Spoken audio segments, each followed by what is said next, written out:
Welcome back to The Explainer. Today we are unraveling a genuinely fascinating textual mystery all about the afterlife, divine rewards, and the surprisingly strict requirements for getting any kind of real authority. Ever wonder what the difference is between just surviving the afterlife and actually being placed in a position of power? Well, as we're going to see, the ancient text suggests that eternal leadership is absolutely not handed out to just anyone who shows up. It has to be earned through a very specific and, honestly, a pretty difficult personal transformation. We've got a lot of deep eschatology and moral philosophy to unpack today. We'll be walking through believers versus overcomers, the two resurrections, the hidden math of forgiveness, the unforgiving servant, how to balance justice with grace, and finally, what it really takes to be fit to rule. All right, let's jump right into part one, believers versus overcomers, and what we might call the divine democracy assumption. So let's kick things off by challenging a super common assumption about the afterlife. This idea of a divine democracy, where every single believer gets the exact same eternal reward. For the longest time, people have held on to this somewhat simplistic view, basically that everyone gets treated totally equally, making eternity this flat, classless system where just living forever is the only prize. But when we actually dig into the source texts, like the parables in Luke 19, Jesus makes it crystal clear that rewards vary wildly. We're talking about individuals being rewarded not just with a gold star, but with tangible authority. The text draws a massive line in the sand between simply receiving immortality, which, yeah, all believers get, and being granted the authority to actually rule over cities. And to get that job, you can't just be a believer. You have to be what the text calls an overcomer. Moving on to part two, the two resurrections and the hidden sequence behind them. Now, this distinction between everyday believers and ruling overcomers reveals a pretty mind-blowing textual secret about when people actually get their rewards. The afterlife isn't just one big, chaotic processing line where everyone goes through at once. Listen to how this passage from Revelation 20 limits who gets raised first. It explicitly says they came to life and reigned, pointing right at people who are receiving authority. And then, boom, it drops a massive chronological clue. The rest of the dead did not come to life until the 1,000 years were completed. That tells us definitively that the first resurrection, it's highly exclusive. It is definitely not for everyone. So the big takeaway here is that we are looking at two entirely separate events. First up, we have the first resurrection. This is a limited VIP event specifically for future rulers and overcomers. In fact, ancient prophetic laws tell us rulers were always summoned by a single solitary trumpet blast, which perfectly matches Paul's description of the last trumpet, calling this exact group. Then we have the second resurrection, which happens a whole 1,000 years later. That one is the general resurrection for everyone else, the rest of the dead, where believers and unbelievers alike are raised for either life or judgment. Which brings us to part three, the mathematics of forgiveness. Let's crack this prophetic code. Okay, so if the first resurrection is this super exclusive event just for overcomers, the obvious question is, how do you get on that list? Well, the texts reveal it's less about physical martyrdom and way more about totally rewiring how we think. And the secret is actually hidden in math. When Peter asked Jesus how often he should forgive someone, he threw out the number 7, probably patting himself on the back for being so generous. But Jesus countered with something wild, 70 times 7. That equals 490. But guys, 490 isn't just some randomly huge number Jesus picked out of thin air. The true brilliance of this number is all in the history. 490 is actually a profound prophetic forgiveness cycle tied straight back to the 70 weeks of the prophet Daniel. From the exact moment Judah's Jubilee calendar was reinstated back in 458 BC, God set up an annual forgiveness cycle on the Day of Atonement that lasted for exactly 490 years. Do the math, and that timeline culminates precisely in 33 AD, the exact year God settled the ultimate accounts at the cross. Jesus wasn't just telling Peter to forgive a bunch of times, he was literally revealing the hidden timeline of God's own redemptive forgiveness for the whole world. Absolutely incredible. Let's look at part 4, the unforgiving servant, and understanding sin as a debt.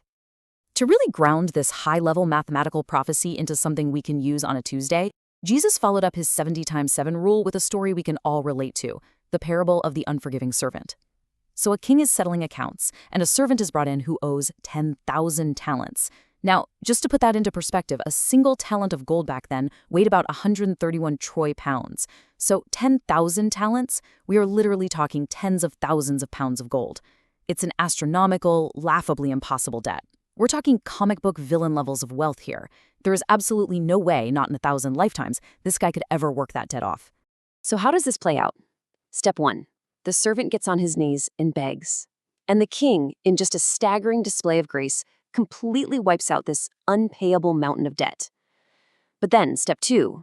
This newly debt-free servant walks outside, finds a coworker who owes him what amounts to a few pennies, and violently refuses to forgive him. He actually throws the guy into debtor's prison. Step 3. The king hears about this, and he is livid.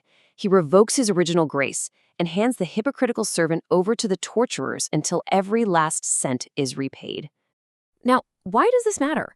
Well, this story isn't actually about money at all. It's about the incredibly difficult art of forgiving the people who hurt us. See, biblically speaking, sin is treated strictly as a debt. If someone wrongs you, they owe you. And here is the really fascinating part. In biblical law, only the victim holds the right to forgive. A judge can't just magically forgive on your behalf. Only the person who felt the pain has the authority to cancel that debt. But, and this is a terrifying warning, God judges us by our own standard. If we hoard grace and refuse to pass it on after we've been forgiven for so much, we trigger a universal law where our own blessings and forgiveness are completely revoked. So let's head into part 5, justice, discipline, and grace, and how we balance all of this out. Now, you might be thinking, wait, does this mean I just have to blindly forgive every single horrible thing instantly with zero accountability? Am I just supposed to be a doormat? Absolutely not. The source texts actually give us a highly sophisticated framework, breaking forgiveness down into 2 distinct layers. First, you have personal forgiveness.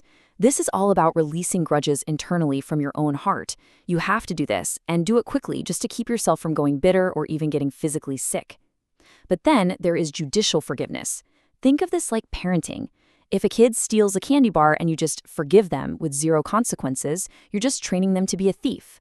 True grace actually requires corrective discipline to teach repentance and stop future harm. So, you can absolutely forgive someone in your heart, while still judicially requiring them to make things right. But here is the truly beautiful part. Even when that tough judicial discipline is absolutely necessary for someone's own good, it doesn't last forever. It is always superseded by the ultimate timeline of the Jubilee. In biblical law, the Jubilee was a massive festival at the end of a 49-year cycle where all debts were completely canceled and all captives were released. This is a huge comfort because it assures us that while God uses corrective discipline, his ultimate endgame is always the complete and total clearing of all debts. In the end, grace wins. And that brings us to our final section, part 6, fit to rule and the ultimate requirement. Let's tie all of this back together. Why is God so laser-focused on our ability to forgive? The takeaway here is deeply comforting, but man, is it challenging. The parable of the unforgiving servant is not about you losing your basic salvation. Justification by faith, that gets you in the door. That makes you a regular believer and a citizen. But mastering the art of forgiveness, that is what transforms you into an overcomer. And remember, overcomers are the ones who inherit that exclusive first resurrection, totally bypassing the 1,000-year wait. If you don't have the proven ability to endure wrongs and extend grace, you literally just do not possess the character required to rule over anyone else. Because think about it, God is certainly not going to hand eternal power over to someone who is bitter, unforgiving, or obsessively legalistic.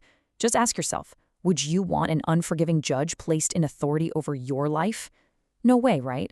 So why would a perfect God inflict that kind of ruler on the rest of his creation? If you're going to rule with Christ, you have to first learn to forgive like him, and that is a pretty incredibly profound truth to carry with you today. Keep seeking, keep asking questions, and as always, thank you so much for exploring this with us.